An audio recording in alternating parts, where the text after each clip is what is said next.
गीता वाटिका में सीएम योगी का संबोधन। हनुमान प्रसाद पोद्दार का जीवन देश को समर्पित। उनका जीवन देश को समर्पित रहा। गीता प्रेस ने भारत के वैदिक साहित्य की सेवा की। कल्याण पत्रिका ने आम लोगों को जागरूक किया। आज भी घर घर में साहित्य पढ़ा जाता है। देश की आज़ादी में उन्होंने भाग लिया।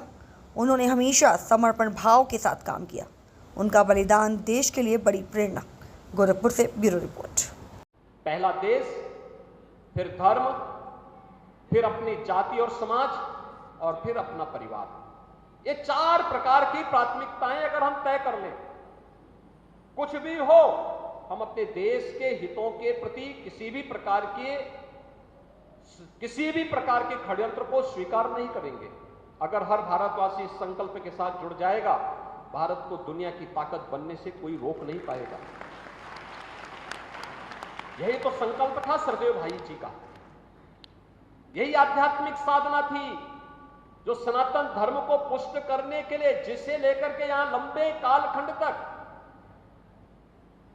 राधा बाबा ने अपनी आध्यात्मिक साधना की थी। ये वही प्रक्रिया है और इसी प्रक्रिया को आगे बढ़ाने के लिए कि पहला देश, फिर धर्म, इसके बाद समाज और फिर अंत में हमारा परिवार। जब परिवार प्राथमिक हो जाएगा और देश सबसे पीछे छूटेगा, तब सनातन धर्म को कोसने वाले लोगों की तादाद बढ़ेगी। लेकिन जब देश प्रथम पंक्ति पर होगा, प्राथमिकता में होगा और परिवार अंतिम पायदान पर होगा, तो फिर प्रधानमंत्री जी का जो संकल्प है कि 2047 में जब देश अपनी आजादी का शताब्दी महोत्सव मना रहा होगा, तब भारत दुनिया की एक महाताकत होगा, एक विकसित भारत होगा। उस विकसित भारत के लिए ही सरदेव भाई जी का पूरा समर्पण था, उनकी साहित्यिक साधना थी, उनका जीवन के प्रत्येक क्षेत्र में जो दखल थी, जीवन के प्रत्येक क्षेत्र में जो उनका समर्पण था, ये उसी बात को लेकर के आज हम सब यहाँ पर एकत्र होकर के सरदेव भाई जी का स्मरण कर रहे हैं, उनके प्रति अपनी श्रद्धांजलि को व्यक्त कर रहे हैं। मैं इन शब्दों के साथ एक बार फिर से सरदेव भाई जी को उनकी 131वीं पावन जयंती के अवसर पर उनकी स्मृतियों को नमन करते हुए प्रदेशवासियों की ओर से विनम्र श्रद्धांजलि अर्पित करता हूं।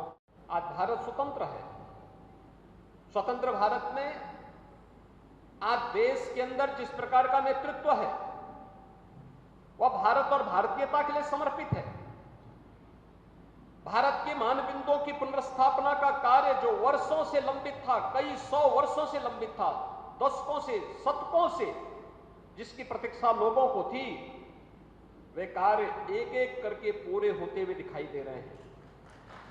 किसी को विश्वास होता था कि अयोध्या में से राम जन्मभूमि पर भगवान राम का भव्य मंदिर बन पाएगा, लेकिन वह साकार हुआ है, वह साकार हो चुका है।